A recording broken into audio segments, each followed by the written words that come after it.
Medzinárodný dopravný veľtrh Inotrans v Berlíne je najväčším svojho druhu na svete. Každé 2 roky vystavujú firmy najnovšie trendy železničnej technológie, infraštruktúry, ale aj nákladnej hromadnej dopravy. Medzi takmer 3000 vystavovateľmi z 59 krajín celého sveta je aj Tatra vagónka Poprad.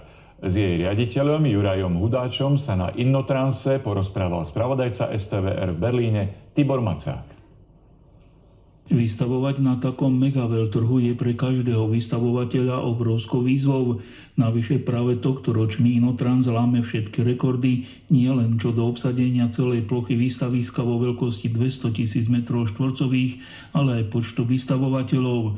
Čo znamená pre Tatra vagónku Poprad byť práve teraz v Berlíne? Inotrans je najvýznamnejším veľtrhom, hlavne pre nás, ktorí pôsobíme v odvetví železničného priemyslu.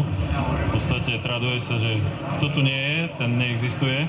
Takže my sa staráme o to, aby sme tu boli každé 2 roky, pretože tento veľtrh je organizovaný každé 2 roky. A je to samozrejme miestom stretnutí s našimi obchodnými partnermi, s našimi dodávateľmi, s našimi zákazníkmi.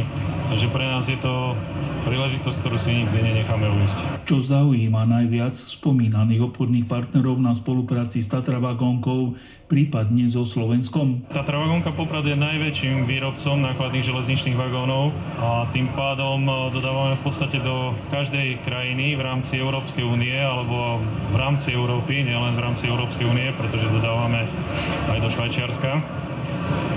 A našich zákazníkov samozrejme zaujímajú hlavne naše nové myšlienky, nové nápady, inovácie pri výrobe nákladných železničných vagónov. Jednak to chcú vidieť osobne, znamená, máme tu 6 vagónov, ktoré vystavujeme, a jednak sú zvedaví na to, ako sme za tie 2 roky pokročili, ako sme svoje produktové portfólio rozšírili, vylepšili. Ako ste to portfólio za posledné 2 roky vylepšili a ktorý produkt považujete za najatraktívnejší pre vašich zákazníkov? Ja by som spomenul možno 3 také vagóny, ktoré sú z môjho pohľadu úplným highlightom. Prvým vagónom je vagón Lados, ktorý slúži na prepravu kamionov, respektíve ťažkej poľnohospodárskej techniky.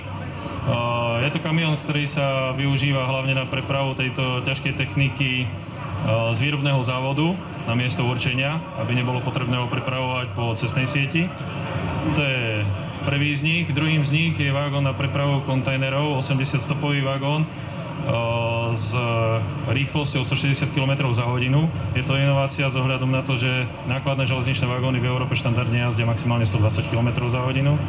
No a potom by som ešte spomenul náš kontajner na prepravu obilia, ktorý je možné prepravovať takmer na každom kontajnerovom vagóne. Aké sú plány Tatra vagónky Poprad do budúcnosti? Chceme ísť cestou zvyšovania rýchlosti našich vagónov a plus samozrejme prispieť k tomu cieľu presunu tej nákladnej prepravy z cestnej siete na železnicu a tým pádom vyvíjať aj vagóny, ktoré plnia tento účel.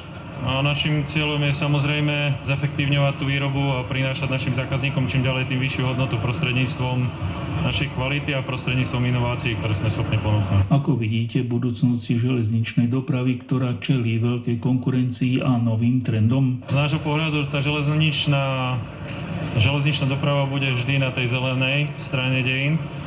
Takže z nášho pohľadu tá budúcnosť je určite ružová, predpokladáme, a v podstate deklaratívne k tomu aj Európska únia smeruje postupný presun nákladu z cesty na železnicu.